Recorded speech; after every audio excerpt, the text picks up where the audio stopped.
Sir ये 1/10 में 10 अभी बता डिस्कस करते हैं। चलो सो रुथरफोर्ड जो जे थॉमसन के जे थॉमसन जो थे उन्हीं के स्टूडेंट थे रुथरफोर्ड। उन्होंने एक्सपेरिमेंट किया था और वेरी फेमस एक्सपेरिमेंट है।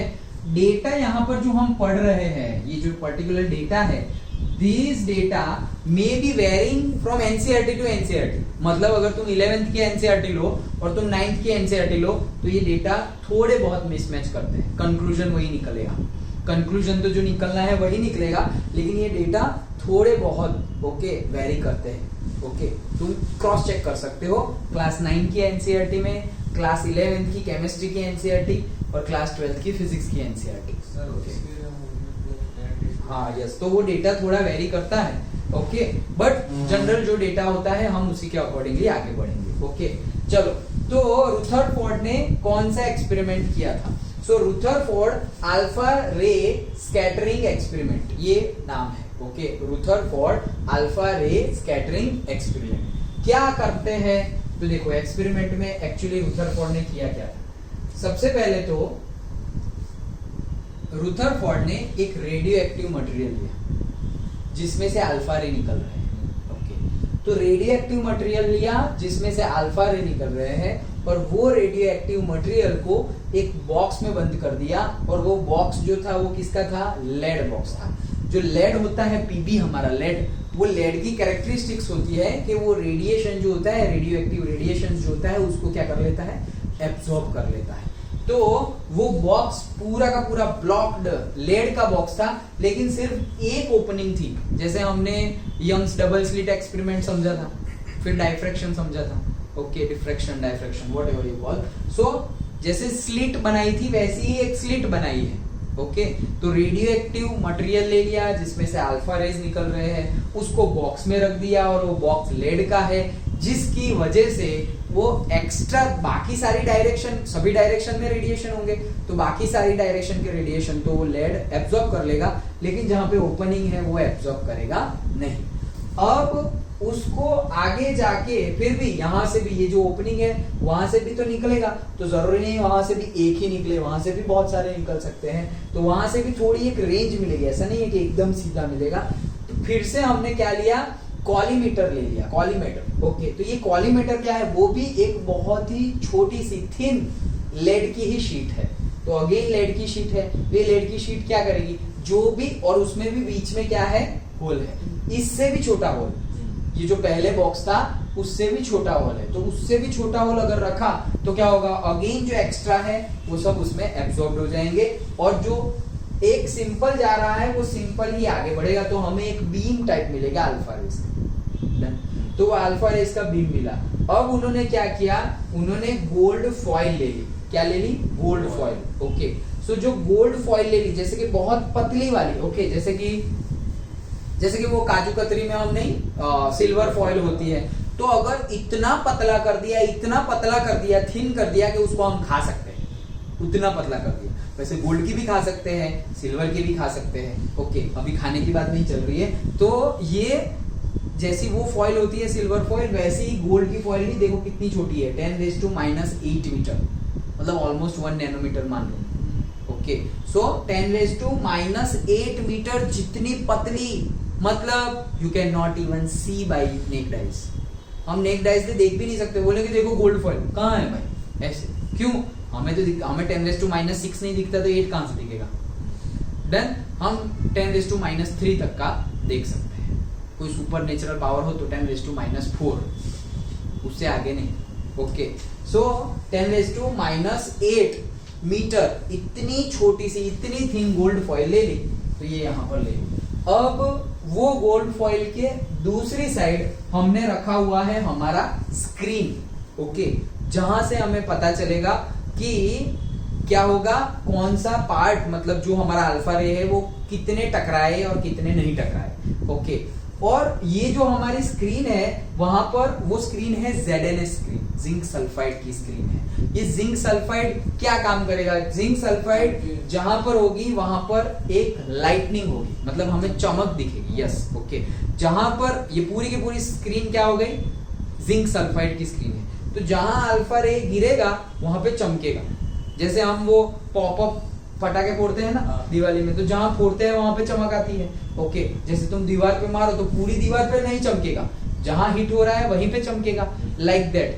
तो वैसे मारा और चमका, तो जिंक सल्फाइड का वो काम है। और डिटेक्टर माइक्रोस्कोप भी लगा हुआ होता है कि जहां जहां चमक है, मतलब सर यहाँ भी चमक है, यहाँ भी चमक है, सब जगह चमक है, वो चमक है कितनी भाई, कहीं पर वो चमक मतलब ब्राइटनेस थोड़ी ज्यादा इंटेंसिटी की है, कहीं पर कम इंटेंसिटी की है, हमें तो पता करना है कि कितने अल्फा हिट हो रहा है।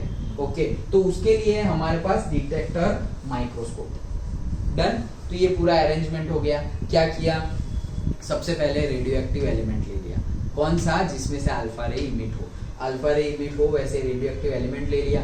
अब तो वो तो सारी डायरेक्शन में ही इमिट करेगा, तो उसको हमने लेड के बॉक्स में डाल दिया जिसमें सिर्फ एक ही साइड ओपनिंग हो, और वो भी छोटी वाली, तो बाकी साइड जो एक्स्ट्रा रेडिएशन है वो लेड एब्सॉर्ब कर लेगा।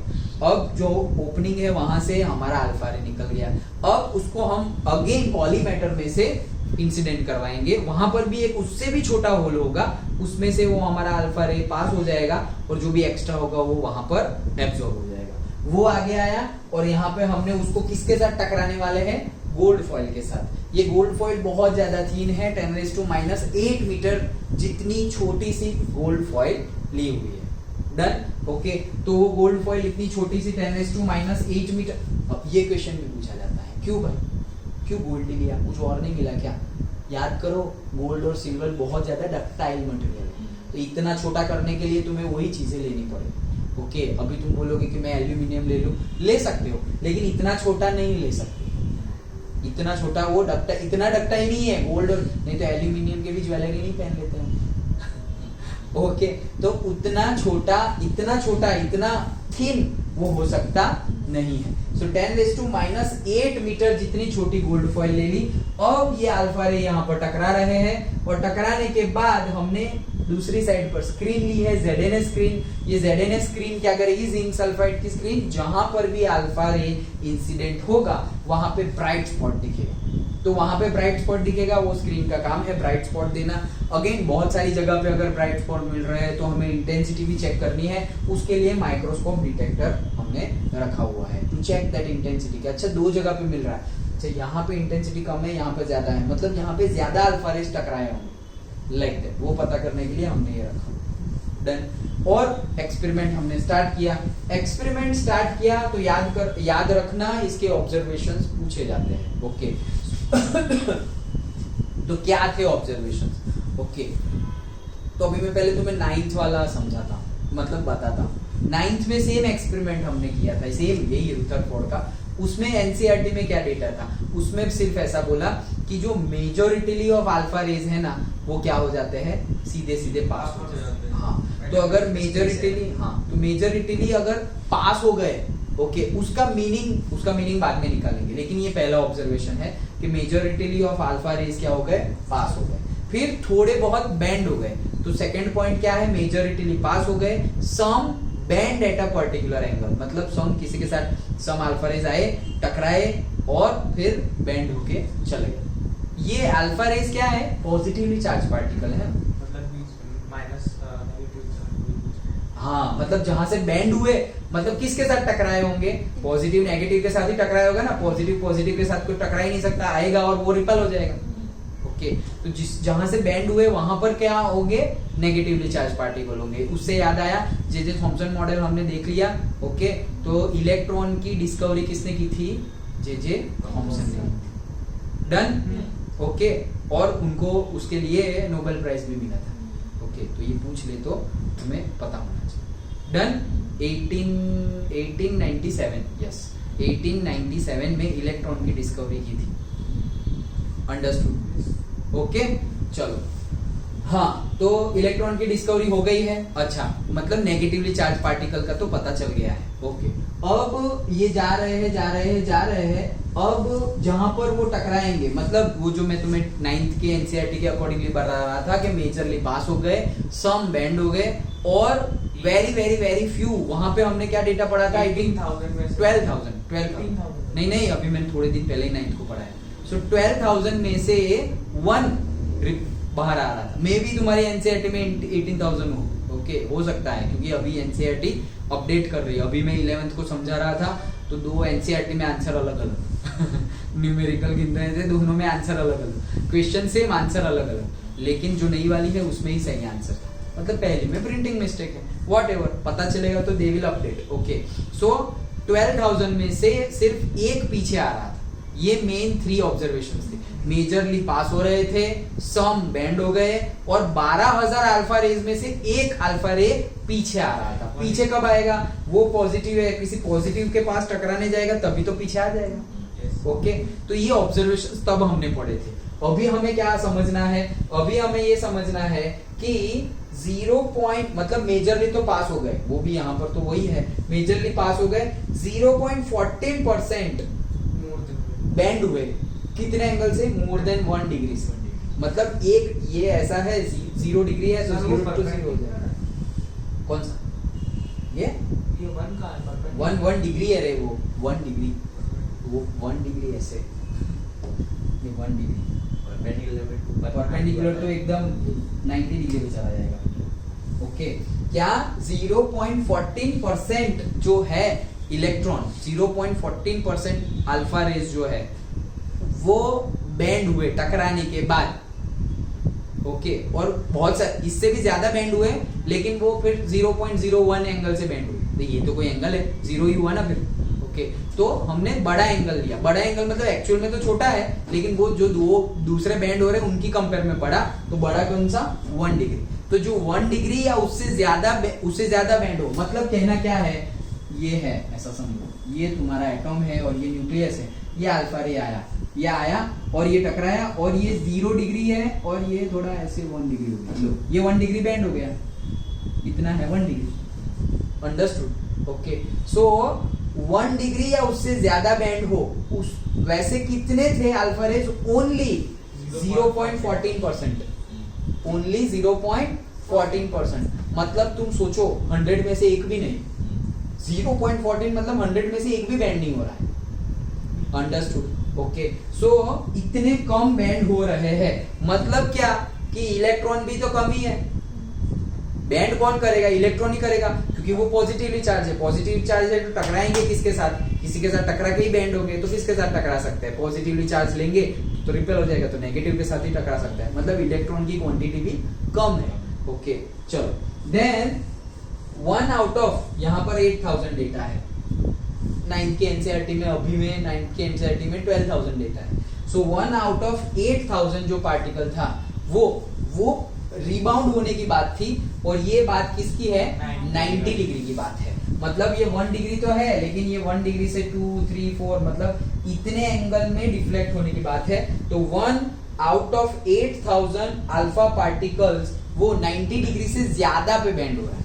90 डिग्री से ज्यादा मतलब ऐसा समझो, यहां से 90 डिग्री ऊपर, यहां से 90 डिग्री नीचे, मतलब उससे ज्यादा, मतलब ऐसे आएगा ना, मतलब इसको बोल सकते हैं ना हम रिबाउंड हुआ, पीछे की डायरेक्शन में आया। अगर यहाँ तक वो आता तो हम ऐसा नहीं बोलते कि पीछे आया, लेकिन यहाँ से पीछे यहाँ से यहाँ आ गया तो हम बोल देंगे वो पीछे आया ये तो।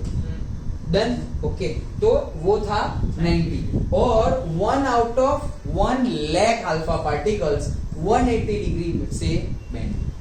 180 डिग्री मतलब एग्जैक्ट ऑपोजिट, मतलब 10⁵ मतलब कितने? 1 लाख। ओके, तो अगर 1 लाख अल्फा पार्टिकल जा रहे हैं तो उसमें से सिर्फ एक रीबाउंड हुआ, वो भी एग्जैक्टली मतलब ऐसा गया और ऐसा ही पीछे आया 180 डिग्री से। डन? ओके, ये ऑब्जर्वेशंस थे एक्सपेरिमेंट के, ये एक्सपेरिमेंट के ऑब्जर्वेशंस थे, और यही ऑब्जर्वेशंस जे थॉम्सन के मॉडल से हम समझ नहीं सकते। क्यों? क्योंकि अगर पूरा का पूरा प्रोटॉन से भरा पड़ा है वो, ओके, तो फिर रिपेल ही हो जाने चाहिए थे ज्यादा, तो इतना कम क्यों रिपेल हुआ? ये 90 डिग्री से ज्यादा भी क्यों? 1 आउट ऑफ 8,000 रिपेल हुआ। 8,000 में से 8,000 सिर्फ एक छूटना चाहिए था, तो 8,000 में से एक ही बाउंड हुआ, मतलब 190 डिग्री से ज्यादा हुआ, बाकी सब तो क्या हो गए? पास हो गए। तो उन्होंने बोला था कि भाई पूरा भरा पड़ा है प्रोटॉन से, ऐसा पॉजिटिव चार्ज से, वैसा तो है नहीं। तो क्या है? खाली है, एम्प्टी है। Majority of atom is empty, ये कंक्लूजन है हमारा। ओके, तो ये हमने देखा, और यहां से हम देख भी सकते हैं, देखो ये याद रखना, इसका डेरिवेशन तो नहीं है लेकिन तुम डायरेक्टली फॉर्मूला याद रख सकते हो कि ये जो एन थीटा है, मतलब जो थीटा से तुम्हारा बेंड होगा, जो तुम्हारे थीटा से बेंड होगा, मतलब कितने बेंड होंगे, so that is proportional to 1 sin raised to 4 theta by 2। इसका न्यूमेरिकल में जब भी यूज होगा तब मैं वापस इसको बताऊंगा।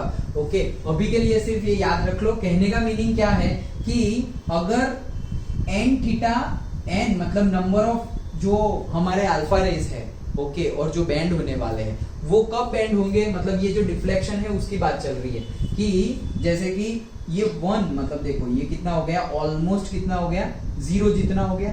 ओके, मतलब जैसे जैसे ये डिफ्लेक्शन क्या होता जाएगा, ये वैल्यू थीटा की वैल्यू क्या होती जाएगी, ये थीटा की वैल्यू बढ़ती जाएगी। थीटा की वैल्यू बढ़ेगी, मतलब क्या, जैसे कि यहाँ पर हमारा न्यूक्लियस है तो जरूरी तो नहीं है सारे के सारे ऐसा है, कोई ऐसे भी तो आएगा, ऐसे, तो ये एंगल बनाएगा ना, वो थीटा की बात चल रही है। ओके, तो अगर तुम सीधे के सीधे आए तो पीछे आने के चांसेस ज्यादा है, लेकिन अगर तुम एंगल पे आए तो सीधे आने के चांसेस है ही। अगर तुम, ये न्यूक्लियस है और तुम ऐसे टकरा रहे हो, ऐसे टकरा रहे हो तो फिर रिबाउंड होने के चांसेस कैसे हो गए, फिर तो रिबाउंड तुम्हें कहाँ देखना पड़ेगा, ये डायरेक्शन में रिबाउंड देखना पड़ेगा, फिर ऐसे डायरेक्शन में रिबाउंड नहीं देख सकते। ये जो एंगल बन रहा है वो एंगल है।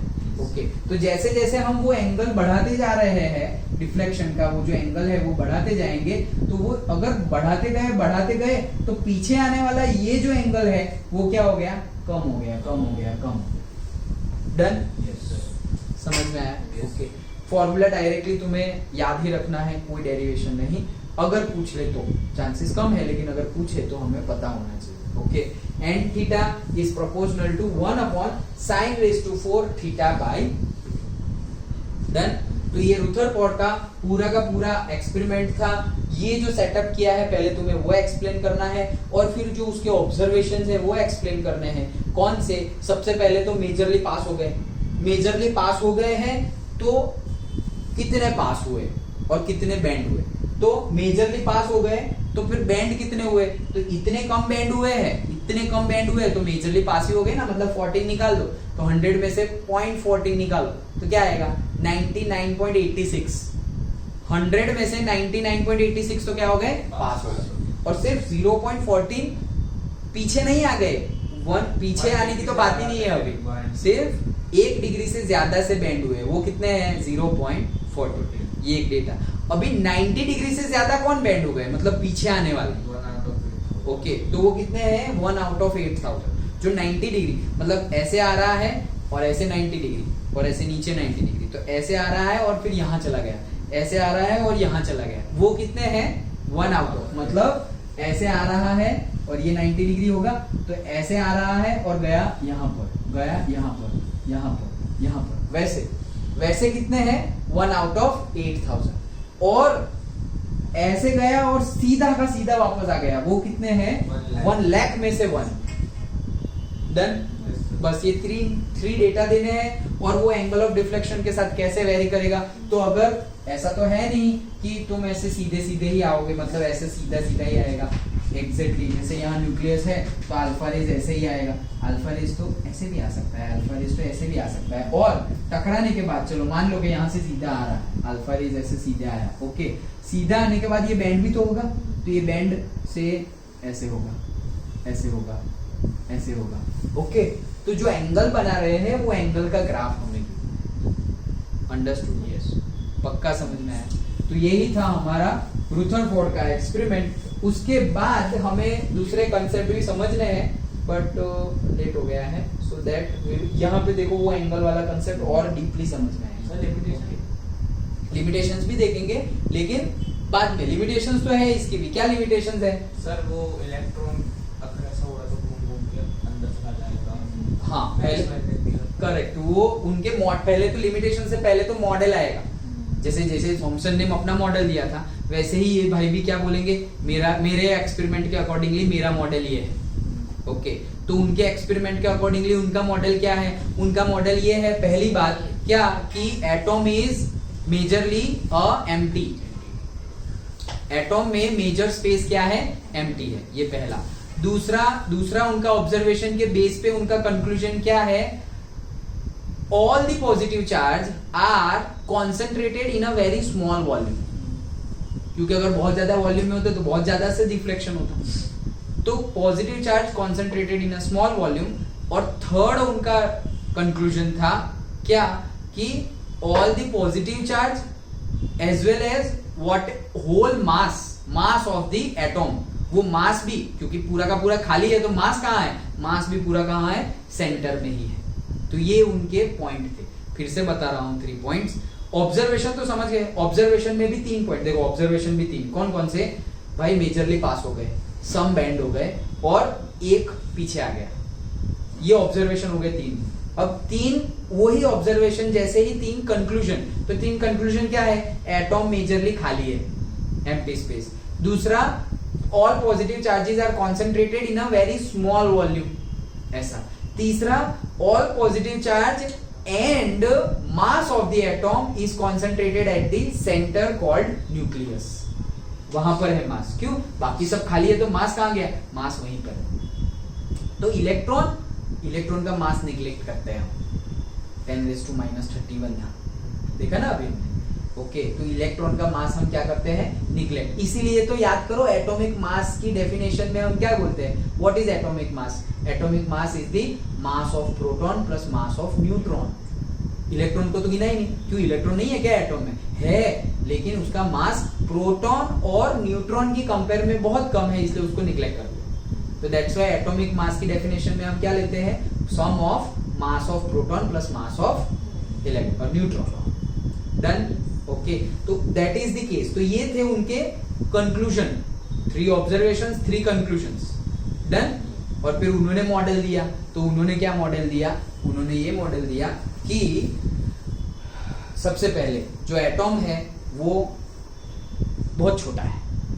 ऐसा कैसे बताया, उन्होंने देखा कि मेजरली अल्फा रेस तो सीधे सीधे ही पास हो गए, और जो बीच में से जो बैंड हो रहे हैं और बीच में से जो रिटर्न आ रहे हैं उसका एरिया बहुत कम है। तो ये उनका एक मॉडल में, उनके जो रुथरफोर्ड मॉडल है उनका पॉजिटिव पॉइंट, और से उनका पॉइंट क्या था कि the size of the atom is very big compare to the nucleus, और अगर उल्टा बोलना हो तो size of the nucleus is very very very small compare to the atom size. Okay, atom की साइज बोलो तो बड़ी है और न्यूक्लियस की साइज बोलो तो छोटी है, बहुत ज्यादा छोटी है। ये उनके मॉडल ने बताया। ऑल पॉजिटिव चार्जेस सेंटर में है, मतलब जो प्रोटॉन है वो कहाँ है, सेंटर में है। और इलेक्ट्रॉन का क्या, तो उन्होंने बोला कि इलेक्ट्रॉन जो है वो पर्टिकुलर ऑर्बिट में, सर्कुलर पाथ में, ऐसा पर्टिकुलर ऑर्बिट नहीं बोला, इलेक्ट्रॉन जो है वो सर्कुलर पाथ में न्यूक्लियस के अराउंड घूम रहा है, ये उनके मॉडल में। डन। और ये उनके मॉडल की भी लिमिटेशंस है, बात तो सब कुछ सही लग रही है, वो बीच में प्रोटॉन सर्कुलर वे में घूम रहा है, ओके, और साइज भी कम है, सारी बात तो सही लग रही है, तो फिर गलत क्यों हो गए, गलत वो हो गए जो अभी तुम बोल रहे थे क्या, कि अगर सर्कुलर पाथ में कोई इलेक्ट्रॉन घूम रहा है तो if charge particle move in a circular path, तो याद करो मैक्स प्लैंक थियरी के अकॉर्डिंगली वो एनर्जी रेडिएट करेगा, रेडिएशन रेडिएट करेगा। तो वो रेडिएशन अगर रेडिएट करेगा तो वो गोल गोल घूम रहा है और वो एनर्जी रेडिएट करेगा, तो उसकी एनर्जी तो कम हो जाएगी, और अगर उसकी एनर्जी कम हो जाएगी तो सेंटर में पॉजिटिव चार्ज है और उसका खुद का नेगेटिव चार्ज है, तो घूमता घूमता घूमता घूमता सेंटर पे टकरा जाएगा, कोलाइड हो जाएगा, and there will be no atom. Atom होगा ही नहीं, एटॉम एग्जिस्ट ही नहीं करेगा। क्यों? क्योंकि प्लस और माइनस ऐसे, जैसे कि हमारा इलेक्ट्रिसिटी में पॉजिटिव टर्मिनल नेगेटिव टर्मिनल ऐसे ज्वाइन करो तो कैसे स्पार्क होता है। तो अगर तुम्हारा न्यूक्लियस में प्रोटॉन है और इलेक्ट्रॉन ऐसे घूमता जा रहा है, घूमता जा रहा है, घूमता जा रहा है, उसकी एनर्जी कम हो रही है। कम क्यों हो रही है? वो एनर्जी रेडिएट कर रहा है। तो